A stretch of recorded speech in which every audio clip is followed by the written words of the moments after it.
Welcome to Life Work, and I'm your host, Barb, and I'm joined by my very special guest today, Dawn Madsen, who is widely known as the Minimal Mom. Dawn reaches 1 million moms, I think, a month. Yeah. She helps countless people declutter their homes and their spaces, all their spaces, their minimalism. But her story really goes far beyond decluttering. And so we're going to talk a lot about today about her work and her work ethic, her upbringing, her faith, what has shaped her journey, the routines that keep her grounded, where she sees her work and her mission heading in the future. And so, Dawn, thank you so much for being here. Yeah, thank you, Barb. I'm really excited to get to share with you guys today. Thanks. So let's start at the beginning. You are known as the minimal mom, but what led you to this, discovering this life work? Was there, or what was the defining moment that made you realize that you needed to simplify your life? Yeah, I mean, so if I could take you back in time about 9 years ago, we had four kids, ages 4 and under, and my husband and I were living in a townhouse, and I was getting to do everything I always wanted to do. I was a stay-at-home mom. We had kids, and this is like really what I wanted to do. And I was so unhappy, and I felt frustrated. I felt like I couldn't stay on top of things. I wasn't really enjoying the time with my family, and I just felt like there had to be something more, or that I was missing something that everyone else knew. And so one day I was on Pinterest and I came across a podcast by Joshua Becker, who's a well-known minimalist, and he said, "Did you know you don't have to have all of this stuff?" And I was like, "No, tell me more," because I thought I had everything you have when you have a young family and a household. And so I started learning more about minimalism and what it looks like for a family. There wasn't a lot of information out there about it back then. And so I committed that if I could ever get my house simplified and decluttered, that then I would let other moms and other women know like what the secret is and how to get there too. And so it took about a year. We got rid of about 80% of our stuff. And this was just stuff we weren't using. I was not looking to make my life harder, right? Like we kept the microwave and the cell phones and the computer, washing machine, but I just got rid of all the other stuff and I found so much freedom and so much peace in our home. And what started as a housekeeping tactic, I quickly learned that it was actually a very spiritual process too. Tell me a little bit about that. When you think about your upbringing and your faith in playing a role in forming the mindset and the values that kind of led to this transformation for you. Yeah, yeah. So I grew up on a farm in Minnesota.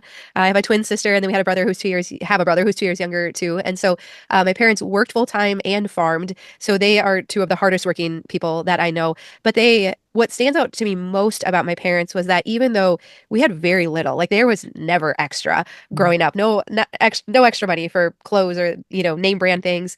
But they never drew attention to it. They never drew attention to the fact that other people drove nicer cars and got more at Christmas. If anything, all I saw was them give of themselves. They were constantly helping others, even though, again, they had no time, no extra Yeah.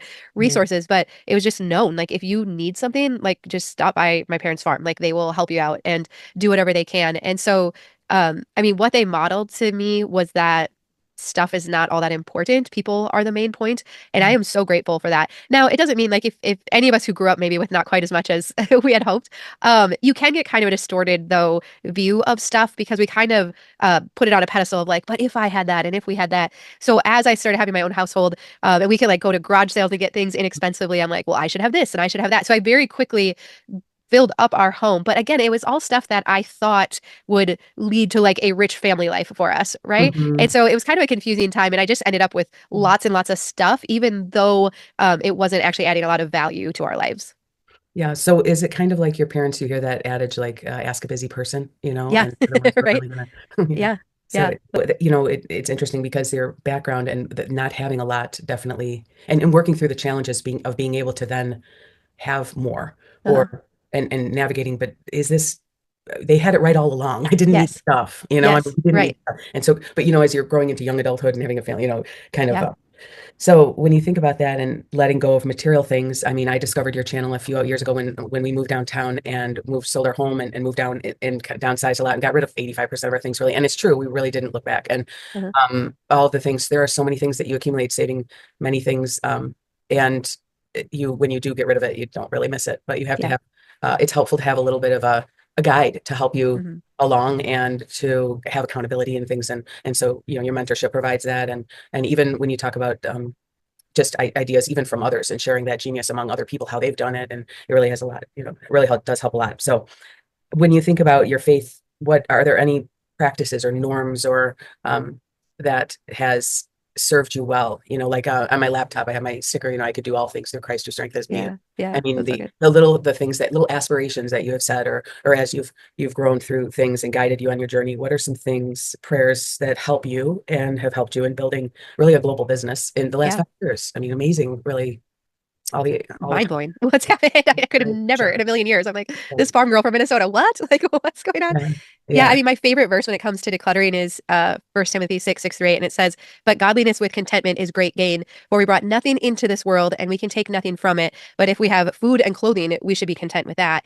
And Barb, if I would have read that verse about 10 years ago, I would have thought like, "Oh, this is a call to live sacrificially, right? To lay down all of our beloved possessions at the altar and be like, okay, Lord, like I will sacrificially give this stuff to you, so that in turn, I can have this peace and this contentment that you talk about." And what's been so fascinating to me as we've gone through this process, I'm like, it's not actually like that at all. Now it's like, here, take this stuff that is like sucking the life from Yeah. me, that I'm having to use my precious time and energy. Like, we know how fast time goes with little kids. And I am wasting my time and my energy trying to organize toys and kids' clothes and all the kitchen things. And so, what would seem like oh, this is like sacrificial living, right? Calling yourself a minimalist and living this way, it's Yeah. not like that at all. You get into it and you're like, no, this is a call for freedom and peace and actually living the way that I believe that Jesus modeled to us, of where you are free to go. Like, you can pivot, turn. Who needs help? Where do I need to go? Oh, our whole family just got sick, right? Okay, I can take care of them. I can get everyone back to health. And now again, I can turn my attention back to like, okay, who else needs me? What do we need to do? And so it has brought so much peace and freedom. And I realize now, looking back on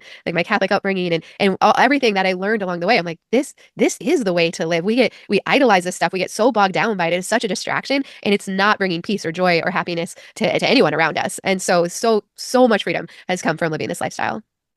When you think about the virtues really that are necessary in maintaining a meaningful life and work, especially in a culture that prioritizes busyness and accumulation, what do you feel? I mean, I think that you are very gracious. You're a very gracious person. You're a very cheerful person. And God loves a cheerful giver, right? I mean, so it's like you give of your time, you give of your things. How can this help other people? I'm not thinking of myself. I want to help others. Yeah. This kind of, I mean, there's a lot of virtue in that.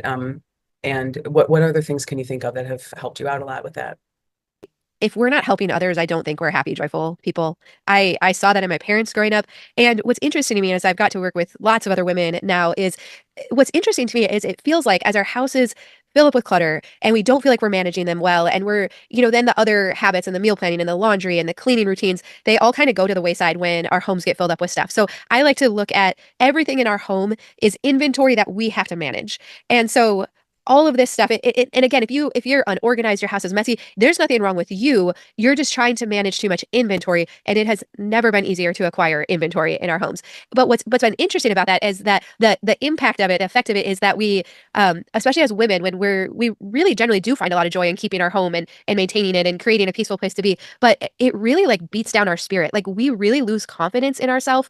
And how I've seen that play out then is that many also then don't believe they have anything to offer to others. It's like, well, Barb, I can't even stay on top of my dishes, and you want me to go out and serve and help others. What on earth do I have to offer for that to them? And so what's been fascinating is that as we do this like physical act of bringing our house back into order and simplifying and decluttering, getting back to like just the basics that we need, it is amazing how it bolsters our confidence in ourself again. And we can actually believe all these good things that the Lord says about us. And now, again, I feel like I'm in a position where I'm like, oh, maybe I do have something to offer others, and I can be of use, and I can help them. And that joy and that happiness starts to return. But I didn't understand what an impact living in a messy, chaotic environment was actually doing to me and my belief in myself. Yeah, I think that's really true. You talk about the silent to-do list and the people, and until that you become aware of that, Hmm. that there is that silent to-do list of all the things that you have to do that you don't even need to do, and all the things that you've accumulated that in your mind you've got to take care of, that Yeah. if you didn't have it, it would free you up to do other things that are worth, more Hmm. worthwhile. So, Yeah. and the fact that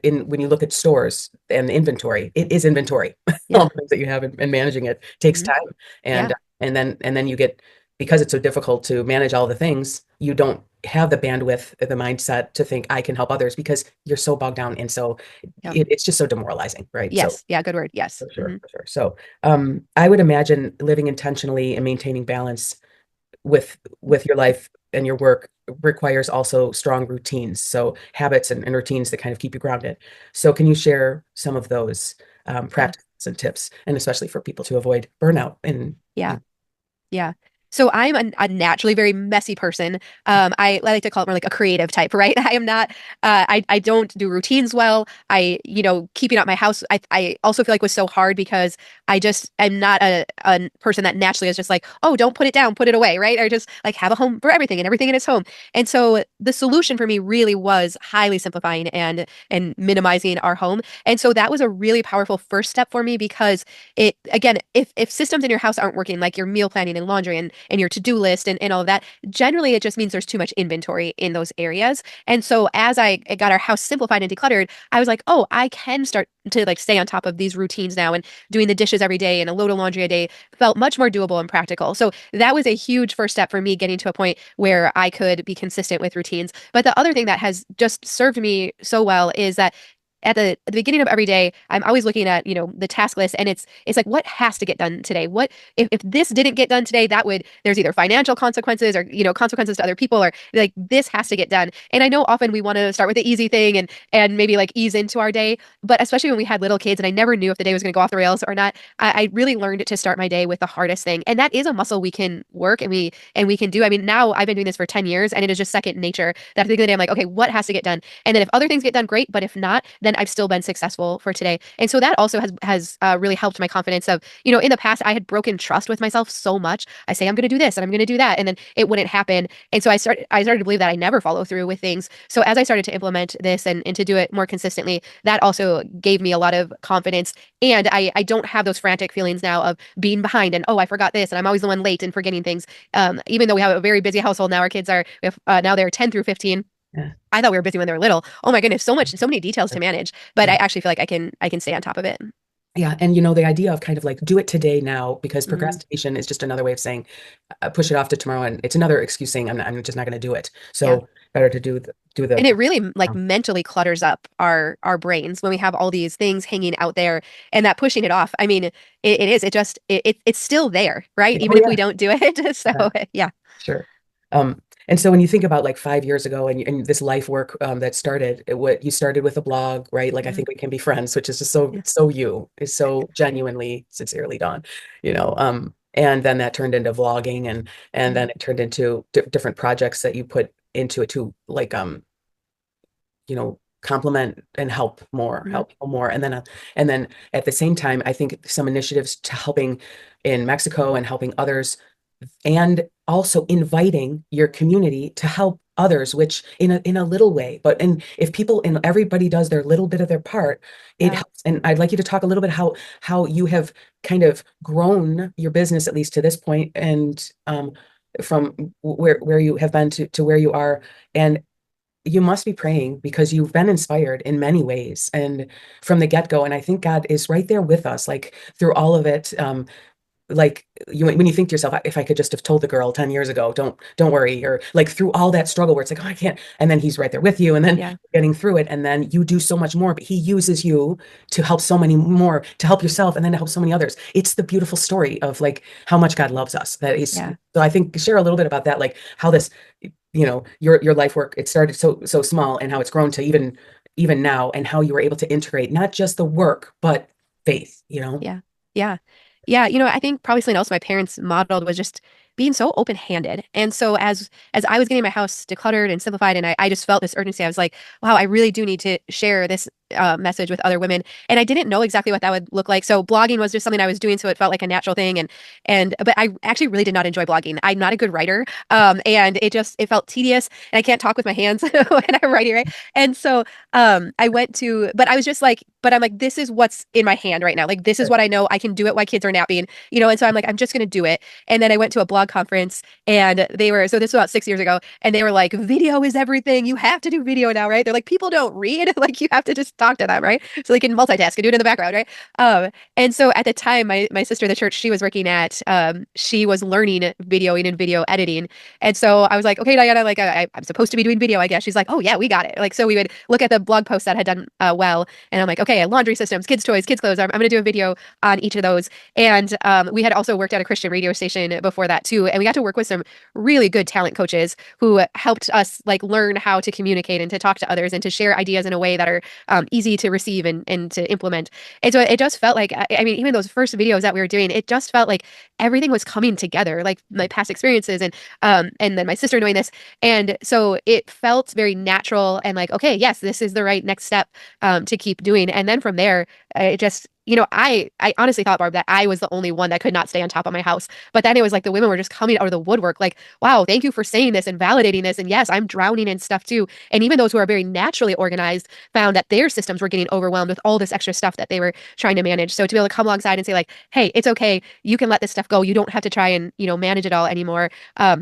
It just grew so naturally and organically. And it was, I mean, like, honestly, if you would have ever said, like, hey, you're going to have 800,000 subscribers and be doing this as a full-time job, I would have been like, you are off your rocker, you know? Yeah. But then the missions trip you mentioned, so about 4 years ago, we got to go down to Mexico just on a family mission trip. We were just going with our church, didn't really think much of it, like, thought it'd be fun to take the kids and see this experience. But when we were down there, we met Dorothy, who was 80 at the time, and she ran Dorothy's House, rescuing women from trafficking and domestic abuse.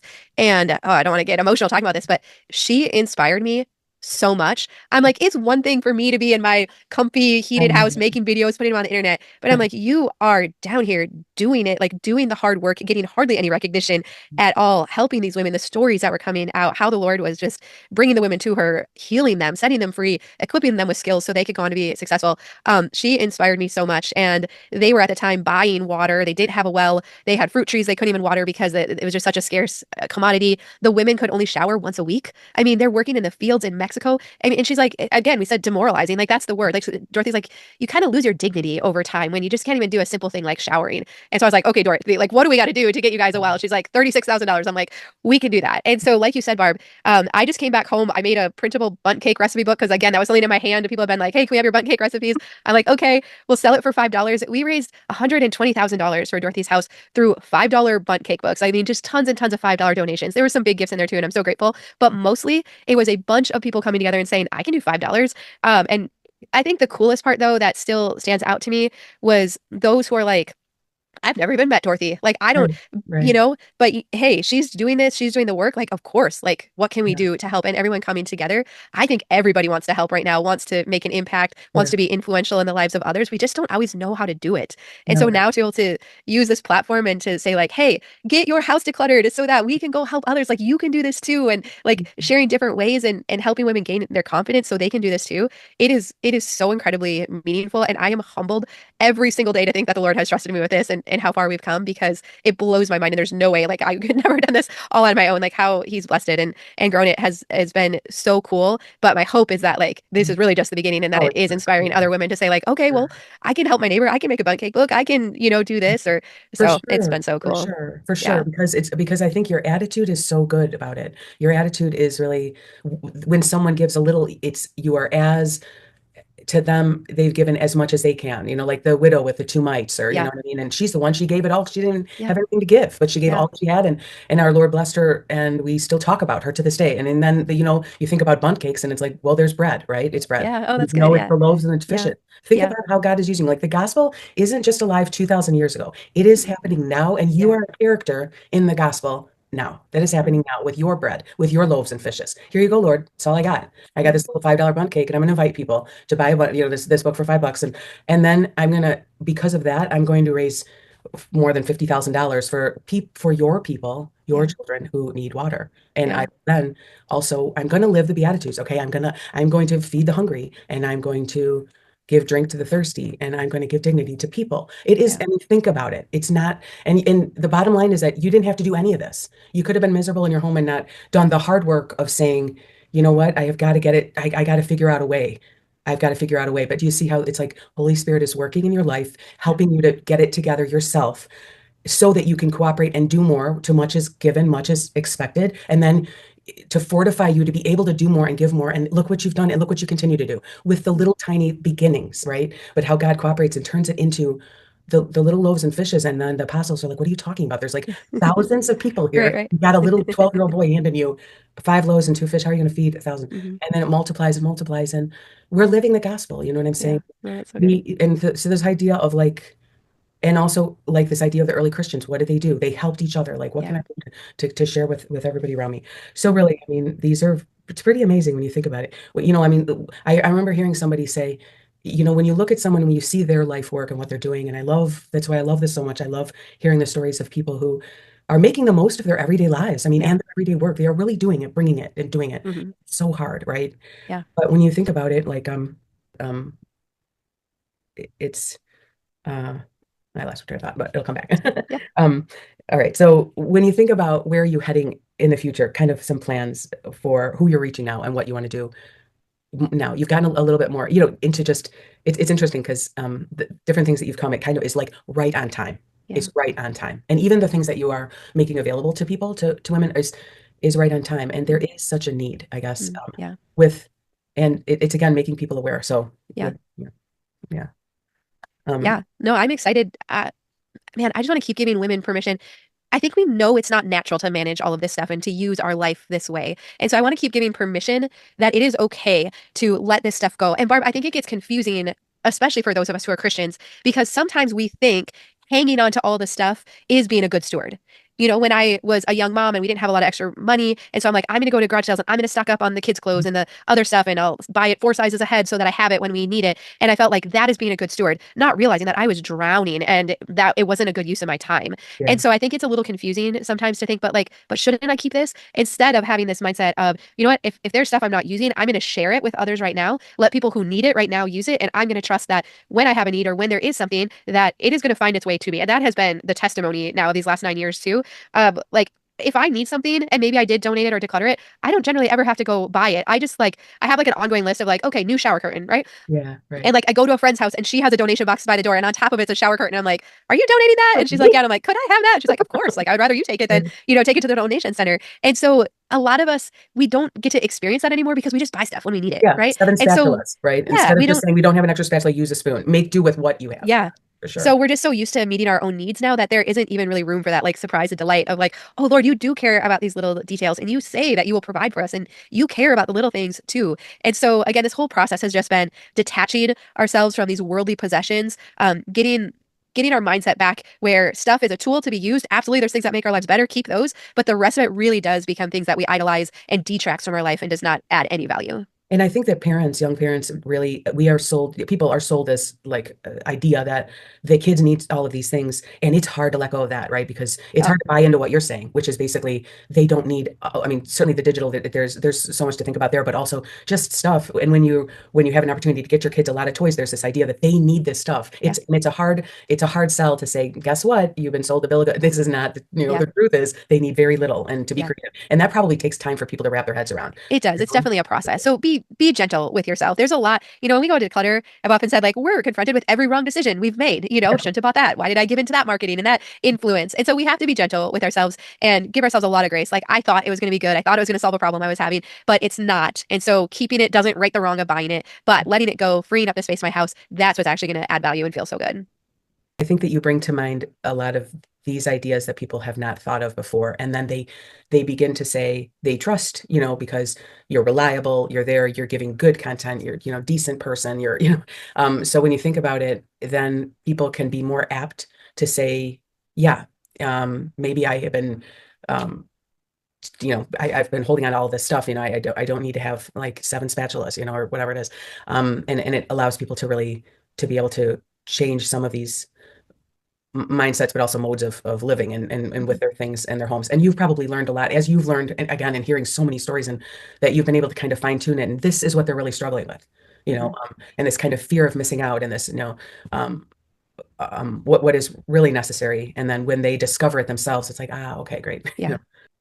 I want to thank you so much for coming here today. I remember what I was going to say earlier, and that was that I remember hearing one time uh, someone had said, a saint had said, when you look at someone's life work and how they are living and what they're doing, you should think to yourself when you're with them, this is someone who reads the life of Christ, right? Mhm.